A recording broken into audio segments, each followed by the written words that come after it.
اس تحویل قبلہ پر اب یہود اور نصارہ کی طرف سے اعتراض آنے والا تھا، اس اعتراض کا جواب اللہ نے پہلے ہی دیا۔ کیا ہے وہ؟ سورہ بقرہ کی آیت نمبر 142 سے شروع ہے۔ سَيَقُولُ السُّفَهَاءُ مِنَ النَّاسِ مَا وَلَّاهُمْ عَنْ قِبْلَتِهِمُ الَّتِي كَانُوا عَلَيْهَا۔ اس آیت سے ایک اور اصول نکل گیا، اسلام پر بیجا اعتراض کرنے والے عقل مند نہیں ہوتے، وہ بیوقوف ہوتے ہیں۔ اور یہ بیوقوف میں نے نہیں کہا، یہ بیوقوف قرآن نے کہا۔ سَيَقُولُ السُّفَهَاءُ، ان قریب بیوقوف لوگ کہیں گے، یہ عقل مند نہیں ہے۔ کیوں؟ اس کی دو وجہ ہوتی ہے۔ ایک مسلمان ہو کر اسلام پر جب اعتراض کرتا ہے وہ دو وجہوں سے کرتا ہے، یا وہ لا علمی کی وجہ سے کرتا ہے، یا دنیا کی لالچ کی وجہ سے کرتا ہے۔ یا تو اسلام کا یہ اصول اس کو معلوم ہی نہیں ہے، اور یا اسلام کا یہ اصول معلوم ہے لیکن اس کے باوجود یہ لوگوں کو خوش کرنا چاہتا ہے، اور خاص کر یہود اور نصارہ کو خوش کرنا چاہتا ہے۔ یہود اور نصارہ کی خوشنودی کے واسطے یہ اسلام پر اعتراض کرتا ہے۔ اور اسلام پر کیسا اعتراض؟ بعض لوگ اسلام کے اس حکم پر اعتراض کرتے ہیں جو نص قرآنی سے ثابت ہے۔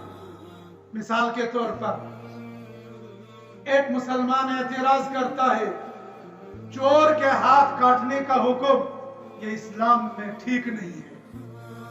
جو مسلمان یہ کہے گا وہ مسلمان اسلام کے دائرے سے ہی نکل جائے گا، اس لیے کہ چور کے ہاتھ کاٹنے کا حکم مولوی نہیں دیتا، مفتی نہیں دیتا، بادشاہ نہیں دیتا، قاضی نہیں دیتا ہے۔ چور کے ہاتھ کاٹنے کا حکم اللہ نے دیا ہے۔ ایسے ہی شادی شدہ زانی کے لیے شریعت نے کہا سنسار کر دو، پتھر مار مار کر سارے لوگوں کے سامنے عبرت کا نشانہ اس کو بناؤ۔ لوگ کہتے ہیں ایسی سزا اسلام میں کیوں ہے؟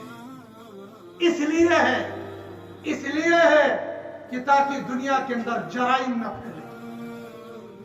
دنیا کی تاریخ پر نظر ڈالو، جرائم کی لائن لگی ہوئی ہے، اور مجرموں کو سزا دینے کا کوئی قانون نہیں ہے، صرف کاغذوں میں ہے، عملی طور پر کہیں نہیں ہے۔ جس مجرم کو جرم ثابت ہونے پر 7 سال کی قضا ہونی تھی، جس مجرم کو جرم ثابت ہونے پر 7 سال کی سزا ہونی تھی، اس مجرم کو 21 سال ہو گئے جیل میں پڑا، آج تک نہ سزا ہوئی اور نہ جرم ثابت ہوئی۔ کیا یہی قانون ہے؟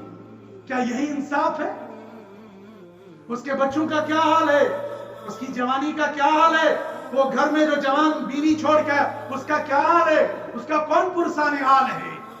یہ دنیا والے خالے ڈوسرے مارتے ہیں، خالے اعلان کرتے ہیں، خالی نعرے لگاتے ہیں، حقوق یہ کسی کو نہیں دیتے، نہ انسان کو دیتے ہیں، نہ جانوروں کو دیتے ہیں، نہ مردوں کو دیتے ہیں، نہ عورتوں کو دیتے ہیں، نہ بچوں کو دیتے ہیں، نہ بوڑھوں کو دیتے ہیں۔ ان کے اصول، ان کے قوانین اور ان کے اعلانات صرف کاغذوں میں ہوتے ہیں، عملی طور پر روئے زمین پر کوئی عملی نمونہ پیش نہیں کیا جاتا۔ دیکھ لیا جائے ہماری عدالتوں میں سال گزر جاتے، کوئی فیصلہ نہیں ہوتا۔ تاریخ پر تاریخ، تاریخ پر تاریخ، تاریخ پر تاریخ، اور تاریخ دینے والا کون ہے؟ تاریخ لینے والا کون ہے؟ یہ اللہ کا بندہ ہے، اور محمد رسول اللہ صلی اللہ علیہ وسلم کا وہ امتی ہے جو اللہ کو ایک مانتا ہے، محمد رسول اللہ صلی اللہ علیہ وسلم کو نبی مانتا ہے، قرآن کو حق کتاب مانتا ہے، صحابہ کو معیار مانتا ہے، اپنے آپ کو مسلمان کہتا ہے، پھر بھی مسلمانوں کو اس طریقے سے لٹکاتا ہے۔ کیا آپ کی تعلیم اسی لیے تھی؟ کیا آپ کی ڈگری اسی لیے تھی؟ کیا آپ کا عہدہ اسی لیے تھا تاکہ تم انسانوں کو لٹکاتے رہو؟ اسلام کہتا ہے انسانیت کے ساتھ انصاف کرو، نہ صرف مسلمانوں کے ساتھ۔ اور یہاں انسانیت لائنوں میں لگی ہے، ان کے قانون تو صرف کاغذوں کے اندر ہے۔ تو مسلمان ان کے قانون سے ڈر کر یا تو اسلام پر اعتراض کرتا ہے جہالت کی بنیاد پر، یا ڈر اور خوف کی بنیاد پر۔ اللہ نے ایسے لوگوں کا کہا السفہاء، یہ بیوقوف لوگ ہیں جو اسلام پر اعتراض کریں گے، لیکن کون؟ اللہ نے الگ کر دیا۔ سیقول السفہاء من الناس، لوگوں میں سے کچھ